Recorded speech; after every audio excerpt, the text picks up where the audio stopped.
On y est, la 7ème saison des Power Rangers. Quoi? Bonjour à tous, j'espère que vous allez tous extrêmement bien mesdames et messieurs et bienvenue sur cette toute nouvelle vidéo. Il reste plus que 2 vidéos, saison 7 c'est aujourd'hui, saison 8 dans une semaine à peu près. Après ça on va faire un bilan et on va enfin clôturer cette fameuse série de vidéos dans laquelle on allait revenir sur toutes les saisons de The Flash pour la saison 9 et bien terminer la série en général. Du coup la saison 7, vous l'aurez vu dans mes précédentes vidéos d'il y a 2 ans maintenant, je l'ai pas mal appréciée. La saison 7 je l'aimais pas mal, mais plus ça avançait dans le temps, plus je voyais des critiques, plus je voyais des scènes, plus je me disais que c'était nul et surtout le côté Godspeed et compagnie qui était vraiment, mais genre vraiment pas ouf. Et du coup, après un nouveau visionnage, je me suis rendu compte de pas mal de choses dont on va parler dans le bilan après avoir parlé de la saison 8. Mais aujourd'hui, on va parler de la saison 7, ce que j'ai pensé de la saison 7, etc., etc. Première des choses, le début de la saison 7 était une masterclass. Le début de la saison 7 était banger. Et là, pour le coup, je pèse mes mots. Le début de la saison 7, c'était meilleur que toute la saison 1 réunie. Début de la saison 7, on a eu quoi? On a eu la mort des Wells. La mort des Wells, c'était symbolique. C'était beau, c'était incroyable, c'était incroyablement bien réussi et c'était nostalgique à mort. Genre le fait de voir tous les Wells, genre surtout quand tu avais vu quelques Wells mourir, surtout HR et tout, il était mort, après il est revenu, après il est remort. À quel point le mec il a vraiment, mais genre vraiment pas de chance dans la vie. Et c'était tellement bien fait. Chacun des Wells va faire un tour, il va dire 2-3 mots à Barry et il crève. Il dit 2-3 mots à Barry et il crève.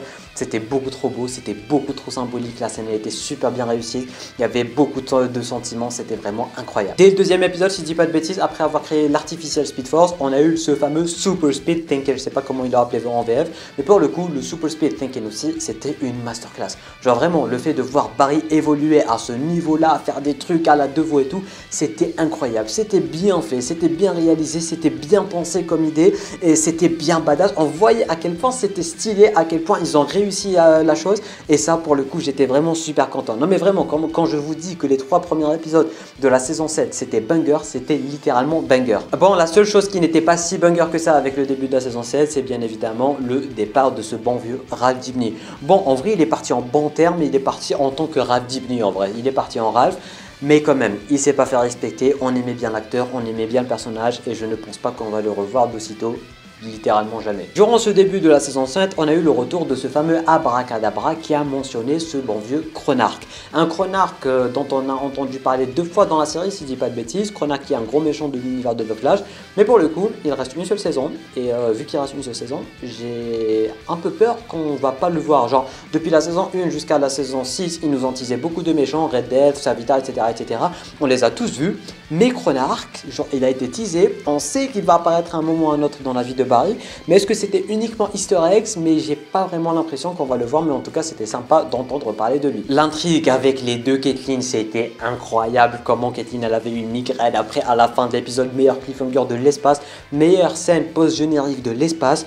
Quand Cisco a découvert qu'il y avait 2 Caitlyn, du moins Caitlyn et Killer Frost, c'était incroyable et ça a toujours son charme et j'ai adoré ce délire avec 2 Caitlyn en fait. Cette intrigue avec 2 Caitlyn, elle est incroyable, on voyait le côté frère, enfin sœur et sœur et tout, bref, c'était une dinguerie. La saison 7, c'est la saison dans laquelle on a remarqué le plus le problème d'effets spéciaux et de budget de la CW. C'est vrai que ça fait mal aux yeux, on ne va pas se mentir, après un nouveau visionnage, tu te rends compte qu'il y a vraiment pas mal de choses qui ne vont pas, que ça soit la saison 7A avec l'intrigue, avec les Speed Force, surtout Fuerza, elle ne ressemble à rien. Désolé, mais elle ne ressemble littéralement à rien.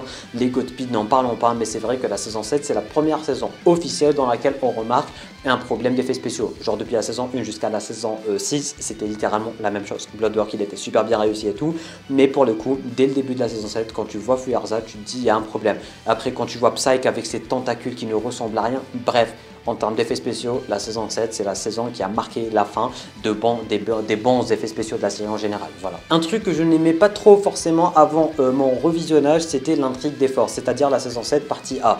L'intrigue des forces était une très bonne intrigue. Il y avait pas mal de bonnes idées, ça a été bien concrétisé comme idée. On avait Nora, on avait genre la Steel Force, la je sais pas quoi Force et tout, bref, c'était bien fait, c'était bien comics accurate.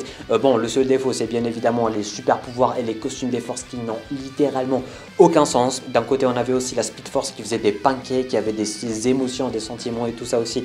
Ça n'a aucun sens. Mais pour le coup, l'intrigue, elle a été bien cherchée quand même. Surtout que c'est tiré des comics, surtout que c'est bien comics accurate et tout. Ça m'a pas forcément dérangé. Bon, il y a encore une fois quelque chose trucs qui clochent. Par exemple, Fuerza, son design il est dégueulasse, les tentacules de Psyche, etc., etc.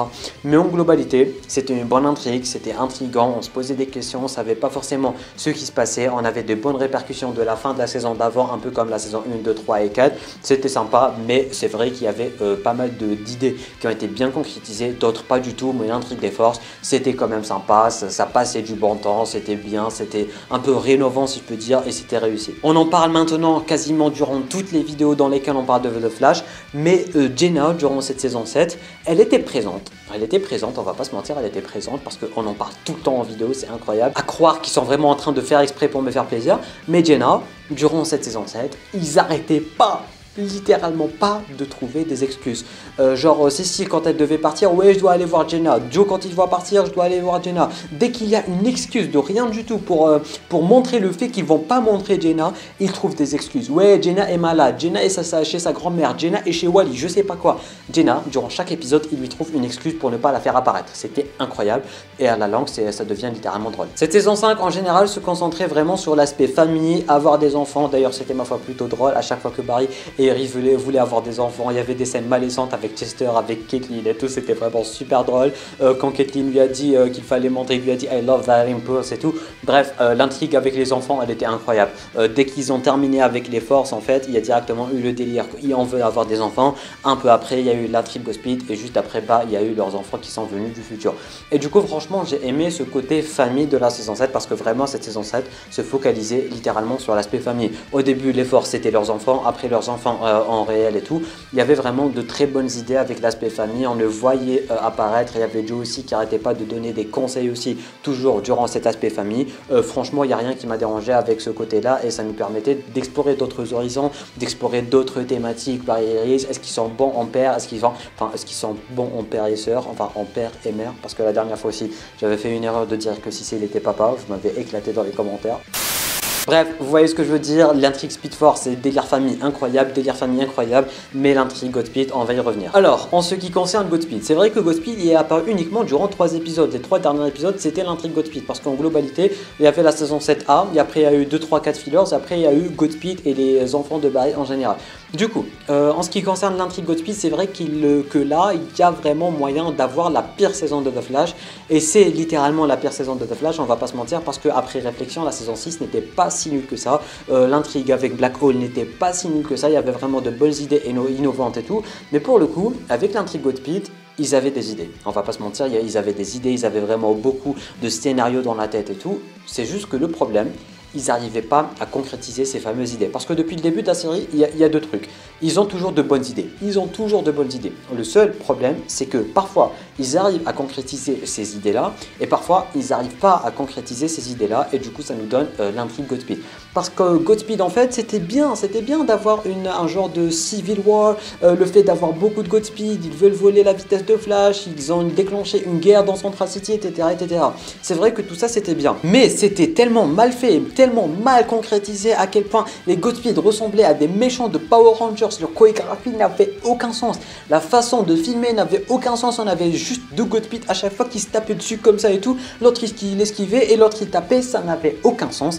C'était moche, c'était dégueulasse. Il y avait les costumes, ils étaient même pas bien faits. Genre on voyait à quel point il y avait juste les masques qui étaient posés. Il y avait rien qui allait, malgré que l'idée en général elle était sympa.